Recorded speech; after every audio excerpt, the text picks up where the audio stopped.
speaking of people that are very fast, we will talk about the Miami Dolphins and what to expect on the joint practice scene in the game this weekend in just a few minutes. But anything else from practice yesterday that you want to talk about? I definitely want to talk about the situational work, but what to you is the big takeaway from practice yesterday? I mean, that was going to be like my big thing. I thought the offense looked extremely sharp yesterday, like extremely sharp. Like it's just one of those practices where like, I've been a part of it playing where it's like everybody is locked in. Like the angles are good in the run game. The timing's good on some of the jet sweep stuff. Like the fakes by the quarterback it's perfectly timed up. The spacing and the route concepts are great. And, even like some of the quarterback run stuff, just the way it times up. You're just like, man, that looks awesome. And I think that was the one thing, in addition to the situational stuff, that really stuck out to me. Is it just like, I think it's like every fourth practice, the offense just looks like totally on it. And I think this is one of those days, and probably the best they've looked. And so, whatever they had for breakfast that morning, they definitely need to do it again because they were locked in and they look sharp. Yeah, no, for sure. I thought like even just starting in the first, O on D periods where they're doing some team run stuff, and the first run, I feel like it was just like, oh, that's out. Like that's real. Yeah. That's not a training camp run. Was that the one Austin Eckler? That was 4 minute, but Austin Eckler had a big run. Yeah, in 4 Eckler. minute, That was the first play of the 4 minute. Eckler got out, and you're like, that's not how you want to start a 4 minute drill if you're a defense. But no, I think it was B-Rob, but Eckler had a couple too in team run where like they're into the second level of the defense, and the defensive coaches were obviously not thrilled. Joe Witt Jr. is yelling at everybody. Daryl Tapp is yelling at everybody. Like that was like a constant metronome of yelling. Daryl Tapp was just like, "Come on, get off the ball, strike them back," and it was just like there was no like it was just like a constant thing for the last 30 minutes of practice because of kind of the again how efficiently the offense was running the football. Yeah, I think they were also trying to strike up some urgency in that defense. There's a point. There's a screen pass earlier in the practice where BSJ doesn't get where Joe Witt Jr. wants them, and Joe just gets right up on him, and he's like, "You got to get your pads on him. You got to get here," and like they're letting him have it. And I think that's part like motivation, and like these days happen too. This is not some massive grand indictment of the Commanders' defense. Sure. Like we are in the dog days of training camp. Some days you just come out sluggish. The offense was sharp. Like credit to the offense, but as defensive coaches, you're not just being like, it happens. Like you're trying to fix it. You're trying to see if you can turn your guys around in the middle of practice, and they couldn't yesterday, which gets us to the situational drills, which is the end of practice. And so they did two different periods and different, not just like they repeated the same one. The two offense went up against the one defense. And to me, like actually, Logan, I'd be curious to ask you, is it ever presented as like one big drill? Because if you want to take it ones to ones, it was like, hey, defense, we need to stop to get the ball back to the offense, because they did 4 minute defense, 2 minute offense for the ones. Or is it just two totally separate periods? That's a really good question. I didn't even think about it until you mentioned it, honestly. But I do think that's a decent way to kind of characterize it if that's what you want to do. I've never had that experience, but I did think it was funny at the time that they went 4 minute with one group and 2 minute with the other, but that makes more sense now that you mention it. And so maybe Dan is excellent. I will say at that kind of stuff. I do remember being in Atlanta with him and kind of being in every team meeting in season and even in the off season. We'd have a situation come up in practice and we'd watch and talk through it for about 15 minutes every single day. We did something like that. So I do think that would be something he would definitely kind of talk through. Hey, 4 minute is this. We got to get a stop. Defensively, we'll get the stop, get the ball back to our offense, and work a 2 minute drill. And I think just seeing the mechanic of that is again, I don't know if they did that or not, but something that Dan was dogmatic about when I was with him in Atlanta. It would make a lot of sense if they set it up that way. Like, hey, and also like it's the kind of thing where you could have your one offense on the sideline cheering on your one defense. For most of the time, it's like offense cheering on offense, defense cheering on defense. It's very separated in camp. I didn't see any of that, but like that would be kind of a cool way to set it up. Yeah. Anyway, so they go 4 minute first, where the two offenses on the one defense. And as we just said, it opens up with a big run to Eckler, and then they just are able to get it done. Marcus has some good runs in there, including one where he slides right before the sideline, like good game management out of him. A couple of completions, some big runs, and then ultimately the drive concludes, Logan, when Marcus gets a D lineman to jump on a 3rd and short on a hard count, and they walk off, win the game on a hard count. Defensive offsides. Sam Cosmi, by the way, I don't know if you saw this. The back judge didn't throw, or the side judge didn't throw his actual like physical flag, and Cosmi runs up. He's like, "Do you have a flag?" Because Sam Cosmi wanted to throw the yellow hanky and signify that his side had won the drill. But what else did you see on that 4-minute situation? And really, I would say more so from the defense, because it's kind of on them in terms of the drill. Like, we can talk about the offense, good job by the twos, but you want to get a stop defensively there is really kind of the bigger story. Yeah, so I think the thing is, like, in 4 minute, like, what you're really looking for is, you're not looking for a chunk play, but if you do get a chunk play, you usually win the drill, right? And I think to start the drill off with what seemed to be like a 40-yard run from Austin Eckler. And again, it was to the offensive left and we stand on the offensive right. So I couldn't really see I remember what it was. It was a duo play basically. And they had kind of a funky formation that they lined up with, a lot of different personnel on the field. And I think it looked like an obvious misfit to me from just how the run hit. Like, usually what you're gauging is like, there's the formation. This is how the linebacker should fit. And if the running back just doesn't even stop as he runs through the hole, usually they just misfit the gaps there. And that's why you get in those kind of unusual formations. So that ended up being, what'd you say, Craig? Like 30-yard run, right? 30-yard run. I mean, they marked it off as like a 30-yard run. I honestly thought it might have been a house call. Yeah, because there was one more guy to beat, but again, you're trying to work the drill. There was one more guy to beat, and Eckler was beating him. Yeah. And so then the next play is like, quarterback kind of zone read type thing. And Mariota's excellent at that. Keeper. And I think that's the one where Mariota slides down. Good thinking there. And then you're in that kind of short yardage situation.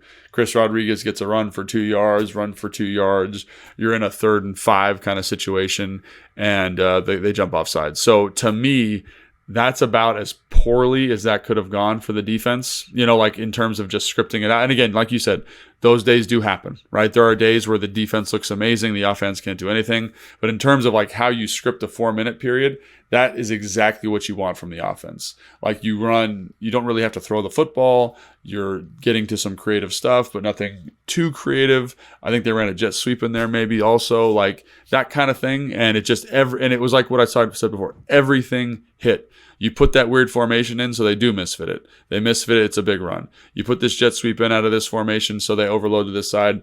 It's a 10-yard gain. They run the keeper, they all drop out underneath the keeper, and Mariota ends up sliding for a 10. It just was like when you call those plays, it's the exact result you're looking for. So it literally went about as well as it could have gone for the for the offense. And defensively, like, that's something I was talking about with Fletch the other day. Like, there are days where I think the defense is playing really good football. They're fitting runs well. They're locked in. They ask the dime and nickel players to do a lot in terms of fitting from depth, but then there are days where they kind of misfit it, and because that is a challenging fit for some of those off-ball players, and they seem to get gashed, like you were talking about with the B-Rob thing too. So that's something I'm kind of keeping an eye on, because that was a little bit of a issue in Dallas. Like they played decent run defense, but they'd give up kind of these games where they give up 120 yards rushing. So I'm kind of trying to figure out whether that's a systematic thing or whether that's just kind of people learning a new defense here in Washington. So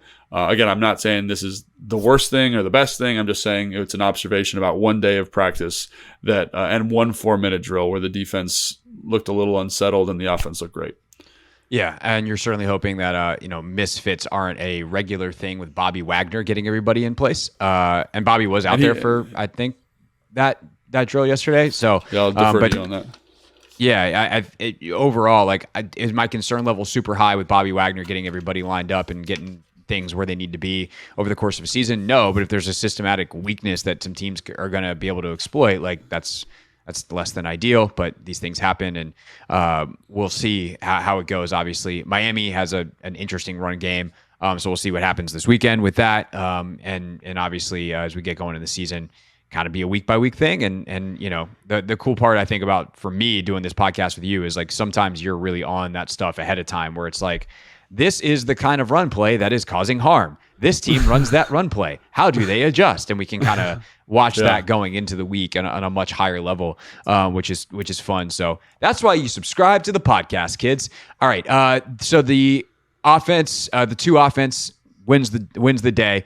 They let the one offense back on the field, despite the one defense not getting the stop, quote unquote. They let the 2-minute drill happen anyway.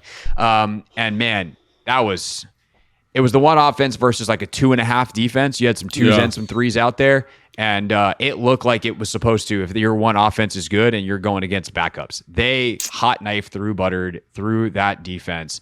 Bang, bang, bang. I actually have the plays in my notes. They start off with a completion to Zacchaeus. Then Jaden has a really nice rollout completion to Zach Ertz. One play that I would love to talk about, they get a huge, wide open, easy completion to Zach Ertz to get down to the 10. B-Rob runs to the 5. You have the miss to Terry, kind of a weird play where Jaden winds up keeping it, running into the back of the O-line again, and now you're on third down. And there's kind of like this, all of a sudden, the coaches that get in their ear and they're like, hey, clock's running. They rush to the line of scrimmage because, obviously the clock's running, it's third down, and they get that back shoulder TV touchdown to Terry McLaurin, which you can watch on the Commander's social media. And then Terry starts yelling at people that he plays like he's 6'4". So what stuck out to you from that 2-minute drill? And I definitely would like to talk about the one to Ertz, but full playbook or full slate for you, empty slate. What did you see? Yeah, so I think the thing that stuck out to me about that 2 minutes specifically was just like the total mastery by Jaden Daniels. Like he just looked like in control. Like there's, we talk a lot about, are his feet on time? Is he, It just was like, I get to the top of my drop and the ball is out. And the defense really had no opportunity. I think the one to Zacchaeus was great. The first one to Zach was really nice because it's kind of like leading him away from a tight coverage player. There's someone rolling down. Zach slides, catches that football. And then the next one is like a corner route. And it just, the confidence that he has in Zach to win. And I think that, everyone talks about like, what is a good ecosystem for a quarterback? And it's trusting your guy to win, right? And there's certain guys when you're watching and he's out there or Marcus is out there and you kind of look at the receivers and you're like, ooh, like these guys are all good players, but who do I trust to consistently win? And so like with that one group, it's like, it's Terry, it's Zach, and like he looks over there, the coverage disperses well. And it's not like he's throwing to Zach. It's like, I don't remember the exact coverage cell, but it's like some type of 2. Like there's a little bit of a void there for the corner, and he's throwing to grass. Like he's throwing the ball before Zach's even out of his cut. And they are just so locked in on the same page that Zach's able to run under it effortlessly because Zach does a good job kind of stemming up that defender, breaking out, and it's right there. So that was awesome. Then you mentioned the zone read quarterback run thing where he runs into the back of the offensive line. Good job by the defense there, actually, being locked in and like being assignment sound. And then the fade to Terry was like really sick. It was really sick because he walks up. They have a play called, you can tell, and he just looks at Terry, gives him a little bit of a kind of just a super subtle hand signal, and then doesn't even take a beat. They go on the quick, said hut, and he doesn't wait for Terry to get open. He knows Terry's going to win. He puts that ball out there, and I thought, to your point about like managing the clock, there was like 24 seconds left. So if that ball is incomplete, they still have an opportunity to run more plays because I think that was third down or second down. I don't remember exactly what it was. Yeah. I think it was third because you had a miss to Terry on first down where like and then the run, no one was open. But like even that play, you talk about the mastery, like no one's open and Jaden is like, all right, I'm going to give Terry a little bit of a shot here, but like I'm not going to sit here and run around and waste time. I don't have time to waste time. I'm not going to extend the play. Like he gets through his progressions. I was actually listening to an interview with Cliff yesterday. Cliff was on Scoop City with Diana Rossini and Chase Daniel, the new podcast they have from The Athletic. And Diana asked Cliff like, "What's kind of Jaden's superpower early on here?" And Cliff goes, "He gets through his progressions really well. Like a lot of young quarterbacks get hung up on their first one, and Jaden is like, nope. And Jaden got through everything, realized there's nothing there, but also because of the situation was like, I can't then extend the play and waste time. He throws a ball like kind of out of the end zone. Terry somehow gets a hand on it, but it falls incomplete, and you live to see the next down. So then there was the zone read, second down, and so this is third down." Yeah, and it just was like the whole process, like because the clock's running. They just ran a run. Right. The clock's running. He gets the play call, and one of the things about this offense that we've seen from camp, we saw it a little bit in the preseason, is they're so quick at getting the play in. They're so good at it because it's all kind of this air raidy college hand signal, like we're getting everybody on the same page right now, and the defense is barely set, and like you can just tell like Terry might have been running a slant. I have no idea, but he just gives them a little bit of whatever. Throws the fade, perfect ball. Terry makes a play, right? Because that's what Terry does. And it just was like knowing your matchups, understanding what you want to do with the football, and then the anticipatory element of the throws he made was also great. And again, I don't want to say he's like God or anything here, but like it was very sharp from him, but also from the entire offense. Like protection was good. The routes were awesome. We mentioned the second route to Zach on the corner. Like that's big time stuff, man. Like Zach's keeping the space. You understand where it's going to be. Ball's out easy, and he gets out of bounds. So that was much like the 4-minute, which went about as well. Like I felt like there was a little bit of luck. Defense misfits some stuff in the 4-minute. This was the offense kind of just dictating tempo, dictating opportunity, and I think Jaden did a great job getting the football where it needed to go with great accuracy and understanding the situation at a really high level. Yeah, I think it also showed the importance of getting a chunk play or two early in a 2-minute drive because they just go bang, bang, bang, and all of a sudden they're inside the 10-yard line. They're at the 6-yard line like that. Yeah. And that gives you the time where you're not rushing. Like if you can get inside the 10 and have 4 plays, that is ideal in a 2-minute because they were down 17-13 and thus they need a touchdown. And so to have that time, and like you said, they had time for one more play if that fade falls incomplete because of how they manage the clock.